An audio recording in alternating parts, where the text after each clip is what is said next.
remaining steadfast upon it in all circumstances without turning to anything else, guarding one's resolve so that reliance is upon Allah alone.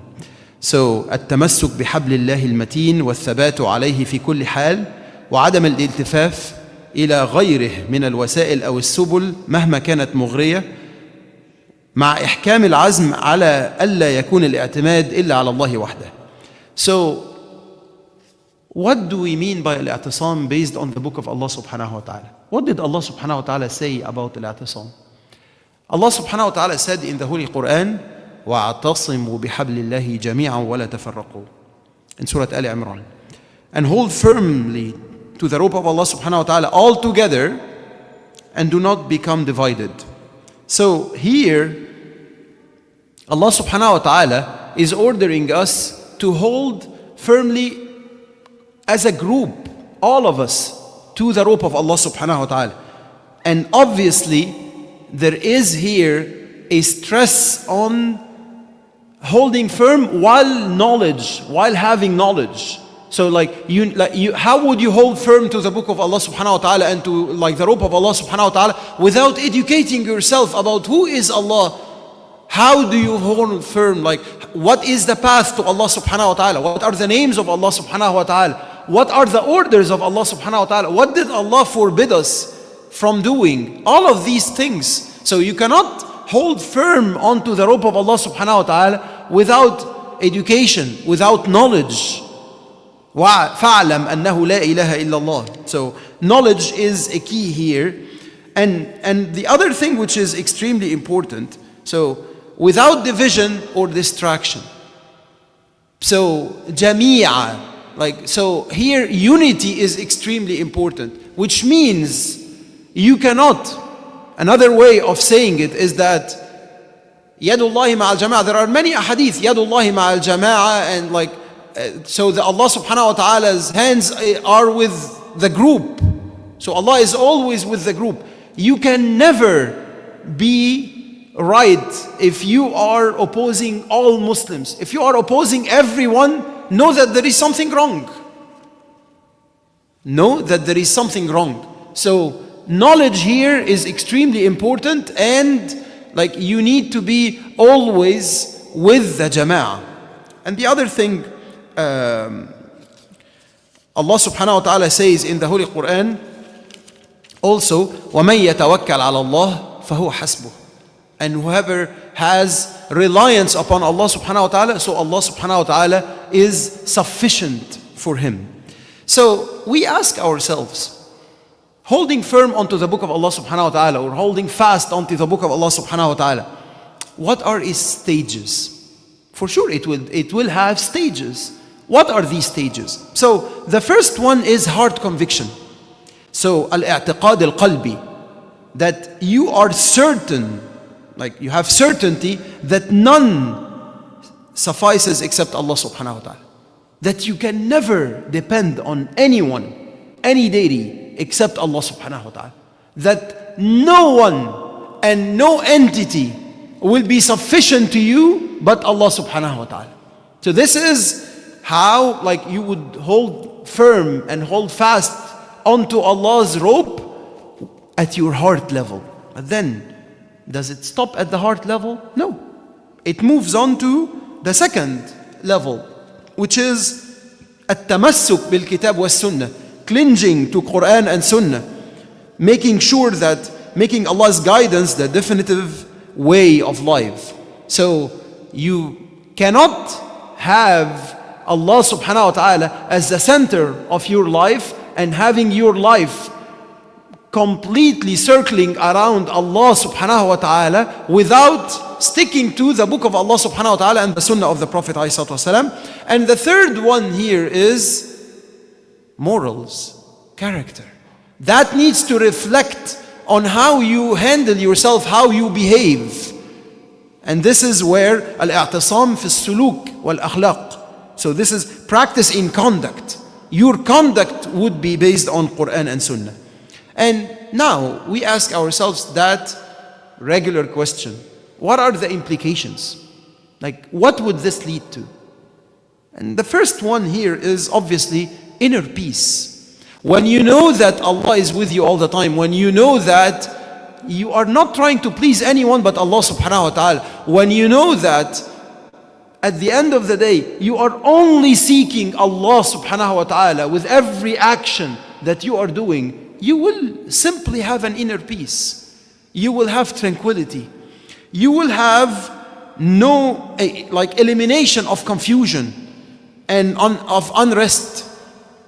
You will have firmness on the right path, and regardless of whichever trials that you are to go to, you will have strength against temptations, against anything, any seductions, any temptations that are trying to get you away from the rope of Allah subhanahu wa ta'ala, and obviously the desires. And you will have your entire life going across or following the approach that is based on divine guidance. So we need to ask ourselves a very, very important question here. When we talk about al-i'tisam bihablillah, what is its relationship to Tawheed? You all know Tawheed, right? Tawheed, and it has Tawheed al-uluhiyya and Tawheed al-rububiyyah. So that you know that there is only one Rabb, one creator for the entire universe, and that there is only one Lord to worship. If I ask you a question, based on what we said so far about al-i'tisam, what is the relationship between i'tisam and Tawheed? Quiz question. What is the relationship? Is one of them the consequence of the other? Are both of them at the same level? Is one of them the result of the other? What would you think the consequence, the actual relationship is?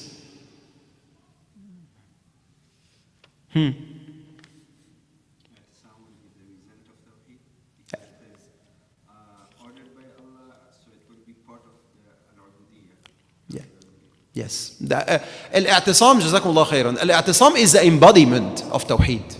I'tisam is Tawheed in action. Practical Tawheed. Because you cannot have Tawheed without demonstrating it on the ground. So i'tisam is the demonstration. It's Tawheed showing in your actions, showing in how you handle yourself, showing in how you conduct your life. And now we need to ask ourselves the regular question that we end typically our talk with, which is practically, tell me, how do I lead, how do I reach this level of al-i'tisam? So obviously you need to have the deep belief in Allah subhanahu wa ta'ala, which is given in everything that we are doing, but more importantly in the oneness of Allah subhanahu wa ta'ala.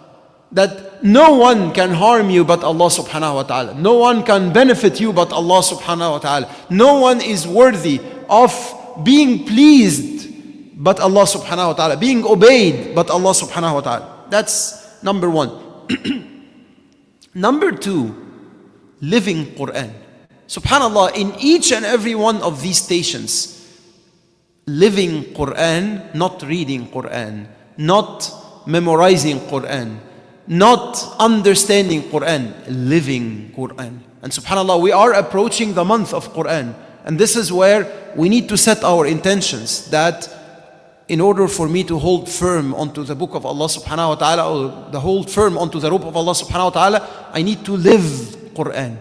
I need to be having that special relationship with Quran. May Allah make us all among the people of Quran. And obviously, living on the footsteps of the Prophet ﷺ. The Prophet ﷺ, and studying the seerah and understanding the challenges that the Prophet ﷺ has gone through, understanding whatever hurdles that the Prophet ﷺ had to take on in order for him to relay the message to you and I, understanding that this is the greatest manifestation of al-i'tisam. وَاعْتَصِمُوا بِحَبْلِ اللَّهِ جَمِيعًا. And obviously, moving away from everything that, or striving to get away from everything that can drift you away or push you away and pull you away from the path of Allah subhanahu wa ta'ala. So finally, dua. And subhanallah, it's extremely important to ask Allah subhanahu wa ta'ala. You need to ask Allah subhanahu wa ta'ala for everything. But when you are to read وَاعْتَصِمُوا بِحَبْلِ اللَّهِ جَمِيعًا وَلَا تَفَرَّقُوا يَا أَيُّهَا الَّذِينَ آمَنُوا دُخُلُوا فِي السِّلْمِ كَافَّةً. These verses that are calling you وَتُوبُوا إِلَى اللَّهِ جَمِيعًا أَيُّهَا الْمُؤْمِنُونَ لَعَلَّكُمْ تُفْلِحُونَ. These verses that are calling for a unanimous and unwavering belief in Allah subhanahu wa ta'ala, where you are udkhulu fi silmi kafa, where you are taking Islam entirely, when you are not picking and choosing from the deen of Allah subhanahu wa ta'ala. When you go through these verses, immediately make dua that Allah subhanahu wa ta'ala would make you among those. May Allah make us among those people that are embodying Tawheed. May Allah make us among those people that live the meanings of Tawheed and live the meaning of I'tisam, and more importantly, devote their entire lives. And may Allah make our families and our progenies among those that are devoting their entire lives for Allah subhanahu wa ta'ala and for the pleasure and seeking the pleasure of Allah subhanahu wa ta'ala. أقول قولي هذا وأستغفر الله لي ولكم. Don't forget to make salah upon the Prophet ﷺ at this night and throughout Friday. وجزاكم الله خيرا.